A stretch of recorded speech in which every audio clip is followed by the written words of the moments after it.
Parang may problema ka. Wala. Ayoko kasi sa loob ng bahay. Wala naman akong gagawin, tas isipin ko lang si Jacob. Ba't di mo siya tawagan? Naku, wag na. Mas kailangan niya magpahinga. Gusto mo, samahan mo na lang ako. Maglakad-lakad tayo. Parang tip ko rin maglakad-lakad eh. Sige. Malakas ka sa akin eh. Tara. Tara. Dito tayo. Sige. Uy! Boye! Ano ka ba?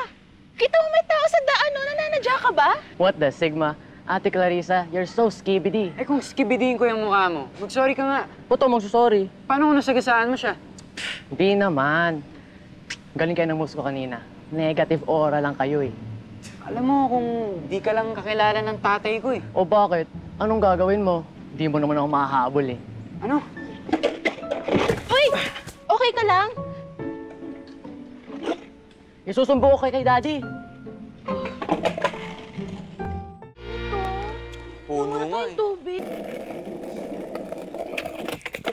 Eh, Bowie, di ka na nakakatuwa. Mag-sorry ka. sheesh, salty. Halika nga dito, mag-usap nga tayo. Ano problema dito? Kinukuha ni Kuya Elmer yung skateboard ko. Hindi, sorry naman ho. Ayan gusto lang ho sana namin siya makausap. Bakit? Kahapon po kasi, muntik niya nang mabangga si Clarissa eh. Tapos ngayon naman po, muntik naman po niya mabangga si Elmer. Hindi ko naman sinasadya eh. Oh, hindi naman pala sinasadya eh. Tsaka sila yung nakaharang dito eh. Paano kami nakaharang nasa gilid nga kami ng daan? At saka pwede mo naman kami iwasan, di ba? Teka. Hindi ko kasi nakita yung nangyari kaya hindi ko masabi kung sino yung tama. But I think I see the problem. Di ako ah. Of course not. Ang problema kasi, walang street sign at hindi maayos ang regulations ng village regarding the use of sidewalk for non-motorized forms of transportation. Po? Mabuti pa, ilalapit ko ang kasong to sa presidente ng Homeowners Association. Kaso? Bakit po? Well, mas mabuti siguro kung mga magulang niyo ang kasama sa mga ganitong usapin. Taga dito rin naman sila, di ba? Opo. Anak po ka ni Edsel. Si Elmer ho. Anak ka ni Edsel. Ikaw, kaninong anak ka? Tatay ko po si Pepito Manaloto. Good. Pwede po bang kayo po yung mag-explain kay tatay kung ano po yung gusto niyo mangyari? Pwede. Tay, may gusto po kumausap sa'yo. Ay, Mr. Manaloto, hello. ako si Attorney Billy Chango. Ay, oo. Andi, ikaw yung kapitbahay ni Edsel, no? Yes, ako nga. Anak ko si Bowie. Hello.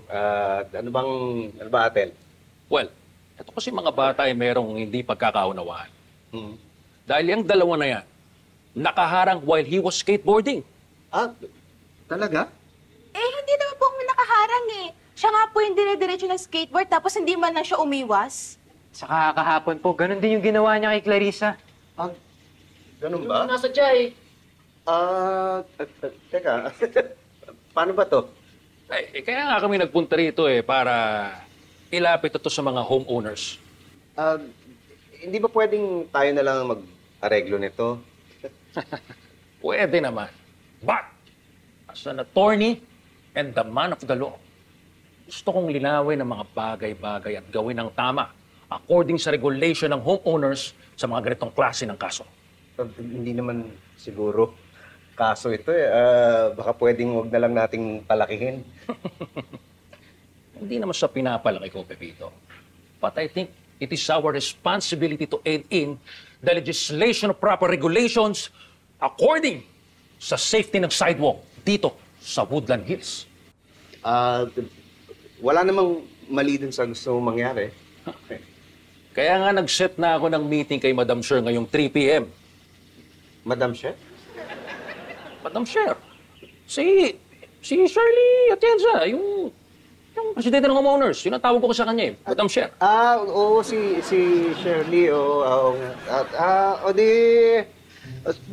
sige, magkita lang tayo sa opisina, Maya. Sige. See you later, ha? Oo, okay, sige. Ingat kayo. Tara.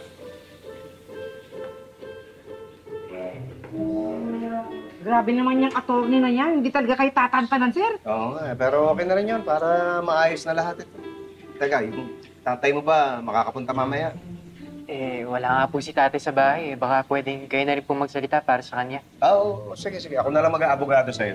Uy, ang galing! Kayo na po yung mag-aabogado sa kanya? Oo, bakit? Dapat po ba ang tawag namin sa inyo, Attorney Manaloto?